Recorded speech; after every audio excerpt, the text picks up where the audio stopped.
انتہائی واجب الاحترام بزرگان محترم، برادران عزیز، آج آپ کی خدمت میں ایک ایسی قرآنی دعا پیش کرتے ہیں جس دعا کی برکت سے آپ کو ہر اعتبار سے عافیت نصیب ہو، اولاد میں بھی اللہ پاک عافیت عطا فرمائے اور مال میں بھی اللہ پاک عافیت عطا فرمائے، بدن اور صحت میں بھی اللہ پاک عافیت عطا فرمائے۔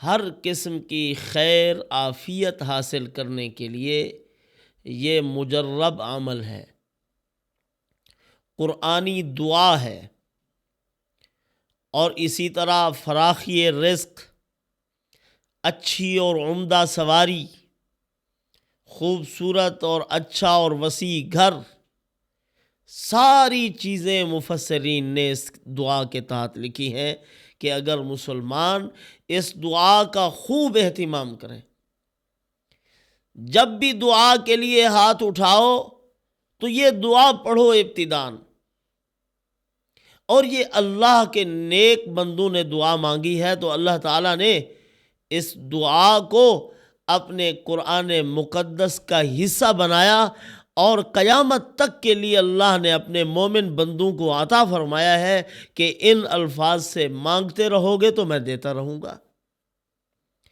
اسی طرح جس طرح دنیا میں یہ خیر اور بھلائی حاصل ہوتی ہے،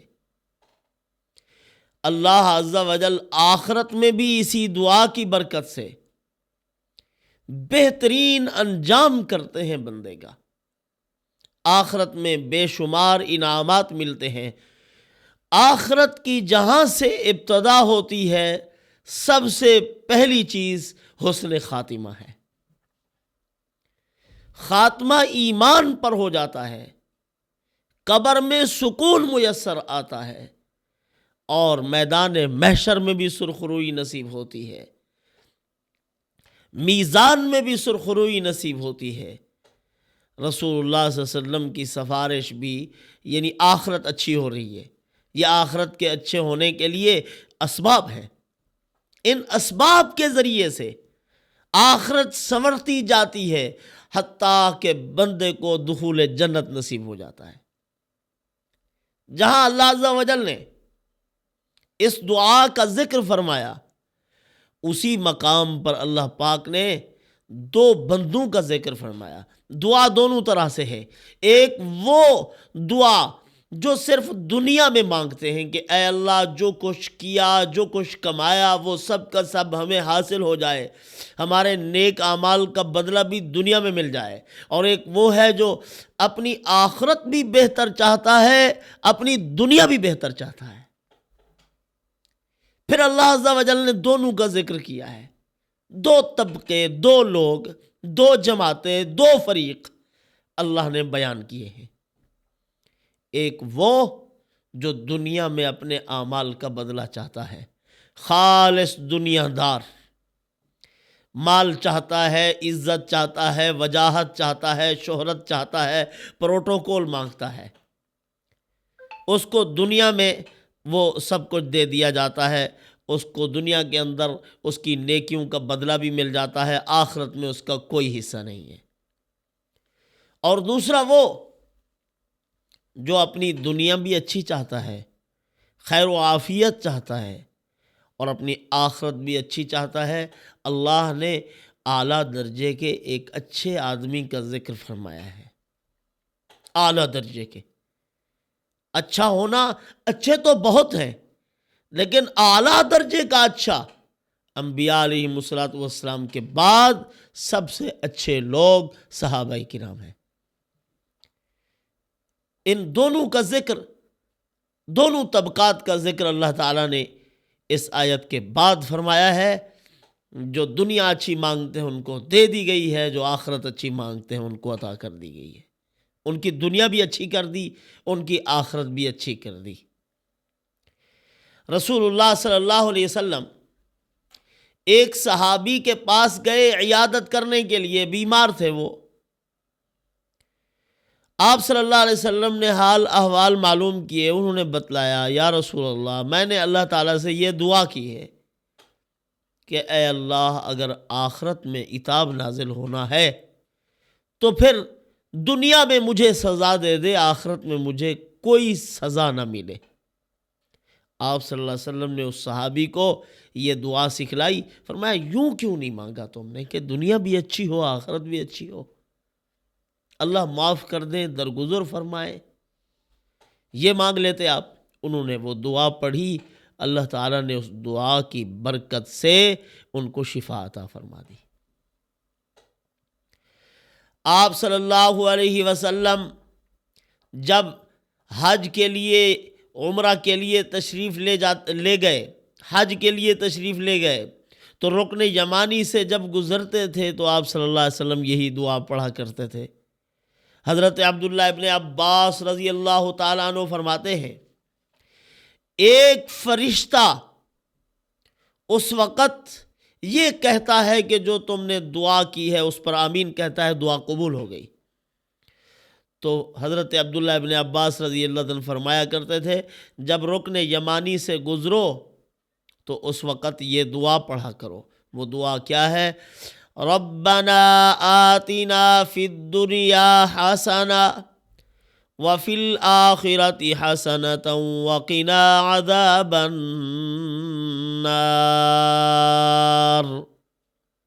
اے اللہ ہمیں دنیا بھی اچھی عطا فرما دے۔ اس فی الدنیا حسنہ میں کیا ہے؟ اس میں وسعت رزق ہے، اس میں اولاد ہے، نیک صالح اولاد، نیک صالح بیوی، اچھی عمدہ سواری، اچھا گھر، جو چیزیں بھی اچھی آپ مراد لے سکتے ہیں مراد لیں، اس کے اندر سب کچھ موجود ہے فی الدنیا حسنہ میں۔ اور وفی الآخرۃ حسنہ میں حسن خاتمہ ہے، اور پھر آگے سارا اچھا انجام دخول جنت تک اللہ تعالیٰ نے اس کو ذکر فرمایا اس کے اندر۔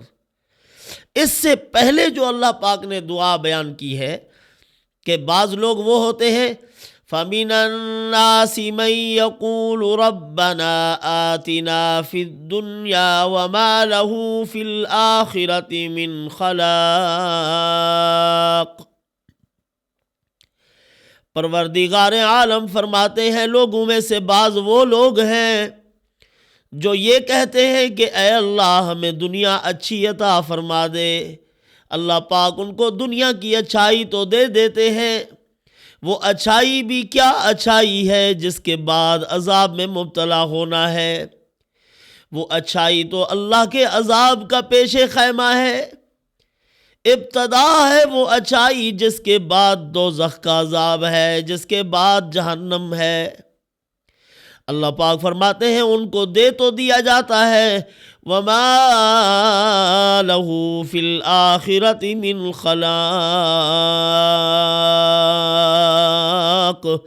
فرمایا آخرت میں ان کے لیے کوئی بدلہ نہیں ہے، کوئی اچھائی نہیں ہے، کوئی خیر نہیں ہے، سب کچھ ان کو دنیا میں دے دیا گیا۔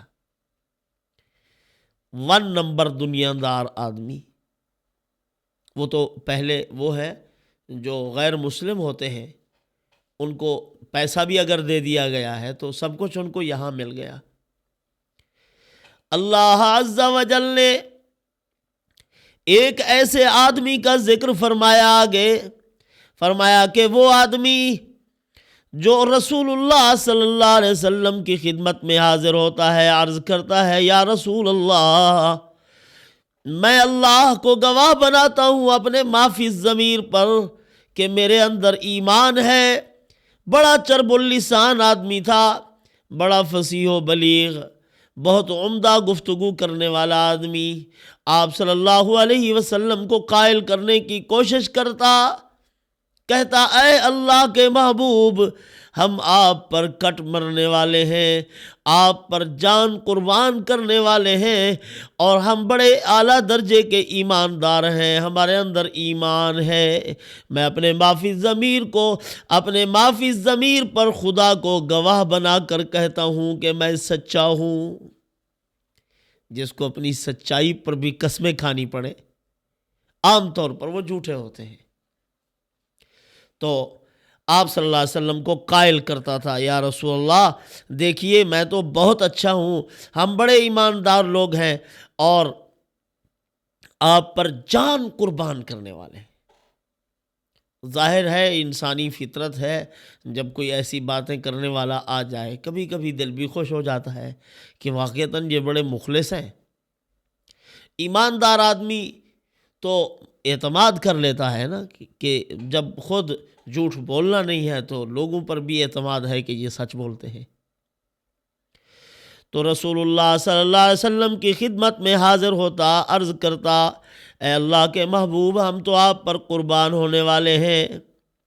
وہاں ایمان کا ذکر کرتا، ایمان کا اظہار کرتا، پھر اس کے بعد جب وہاں سے اٹھ کر جاتا، کبھی تو چوری چھپے مسلمانوں کے جانوروں کی ٹانگیں کاٹ ڈالی، ان کے درختوں کو کاٹ ڈالتا، ان کی فصلوں کو روند ڈالتا تھا اور کہتا تھا میں بڑا ایماندار ہوں۔ جب لوگ اس کو کہتے تھے یہ کیا کر رہا ہے، تو فساد مچاتا ہے، محمد الرسول اللہ صلی اللہ علیہ وسلم کی خدمت میں جب بیٹھتا ہے تو ایمان کا اظہار کرتا ہے، جب وہاں سے نکل کر جاتا ہے تو پھر یہاں آ کر فساد مچاتا ہے۔ قرآن مقدس میں ہے وَإِذَا تَوَلَّى سَعَى فِي الْأَرْضِ لِيُفْسِدَ فِيهَا وَيُهْلِكَ الْحَرْثَ وَالنَّسْلَ وَاللَّهُ لَا يُحِبُّ الْفَسَادَ۔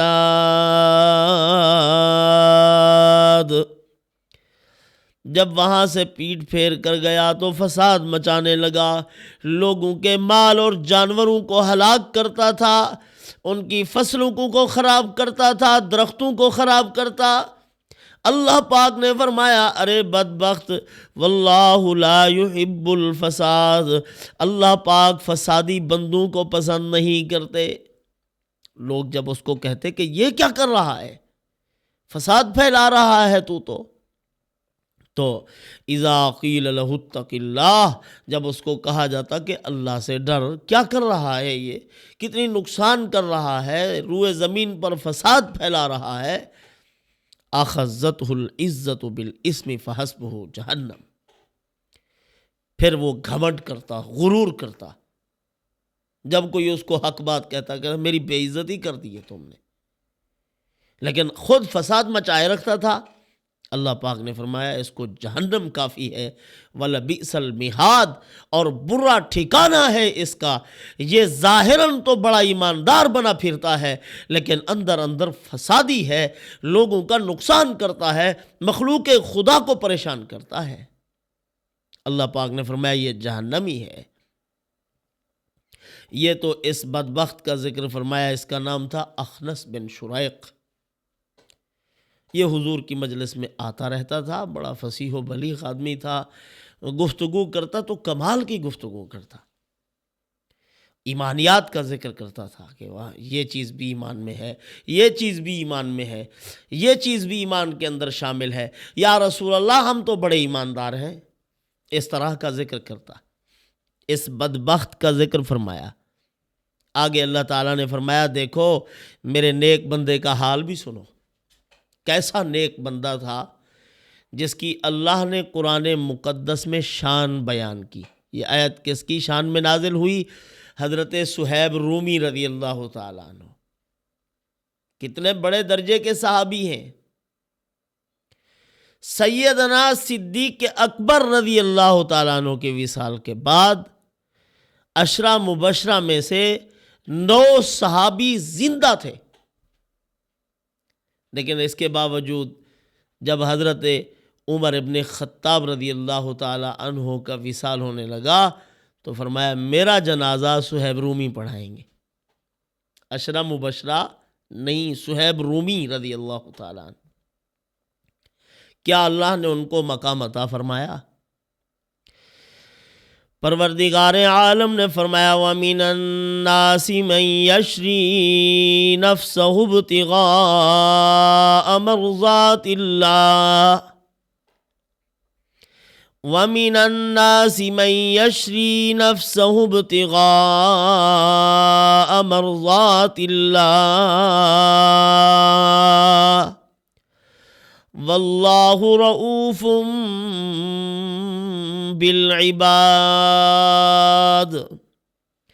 لوگوں میں سے وہ بھی ہیں جنہوں نے اللہ کی رضا حاصل کرنے کے لیے اپنی جان تک کو بیچ ڈالا، اپنے آپ کو قربان کرنے کے لیے تیار ہو گئے.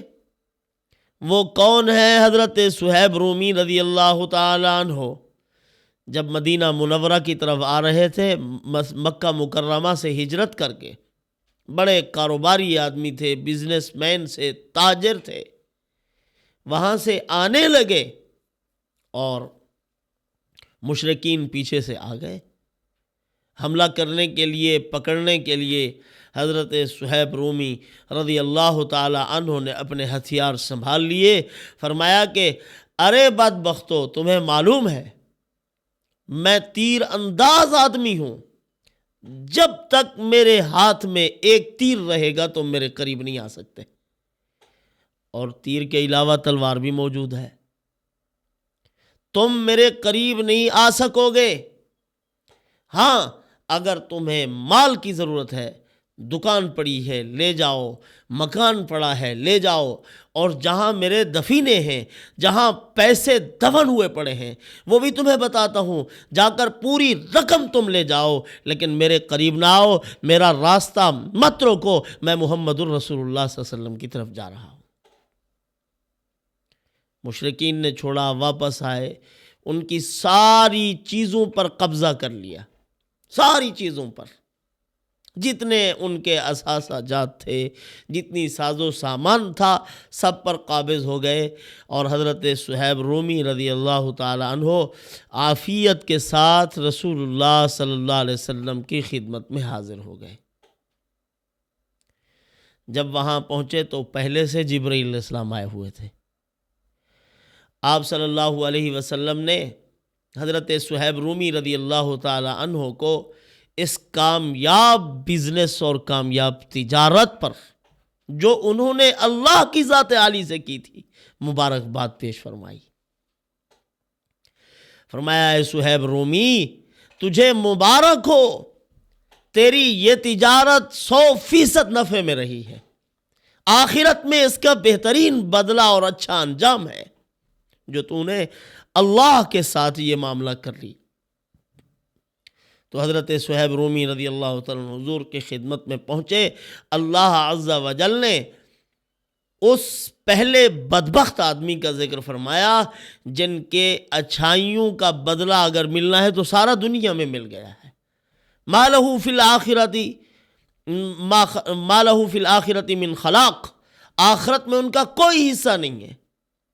اور یہ جنہوں نے دنیا کو قربان کر دیا، اللہ نے دنیا میں بھی عافیت سے رکھا اور پرسکون پر لطف زندگی اللہ نے عطا فرمائی.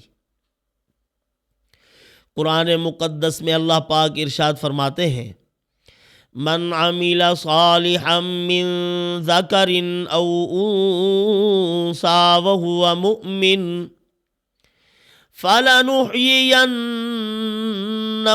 حَيَاةً طَيِّبَةً وَلَنَجْزِيَنَّهُمْ أَجْرَهُمْ بِأَحْسَنِ مَا كَانُوا يَعْمَلُونَ. فرمایا کہ جو نیک عمل کرتے ہیں، مرد ہو یا عورت، اللہ پاک ان کو حیات طیبہ عطا کرتے ہیں، ان کو پر لطف زندگی عطا ہوتی ہے، مزے کی زندگی اللہ ان کو عطا فرماتے ہیں. حقیقی زندگی کا لطف اگر پانا ہے تو خدا نے قرآن میں فیصلہ فرمایا ہے، الا بذکر اللہ تطمئن القلوب، مجھے یاد کرو دلوں کو مطمئن کر دوں گا، تمہارا اضطراب دور کروں گا، تمہاری ٹینشن اور ڈپریشن دور کروں گا. تو اس دعا کا اہتمام کیا کرو، ربنا آتنا فی الدنیا حسنہ وفی الآخرۃ حسنہ وقنا عذاب النار. جب بھی دعا مانگو تو یہ دعا پڑھا کرو. تو حضرت عبداللہ ابن عباس رضی اللہ عنہ بھی فرمایا کرتے تھے، جب رکن سے گزر رہے ہو تو اس وقت یہ پڑھا کرو، فرشتے آمین کہتے ہیں. یہ پڑھو گے تو اللہ عز و جل دنیا کی آسائشیں بھی عطا فرمائیں گے اور آخرت کے انعامات سے بھی اللہ پاک مزین فرمائیں گے۔ والسلام وما علینا الا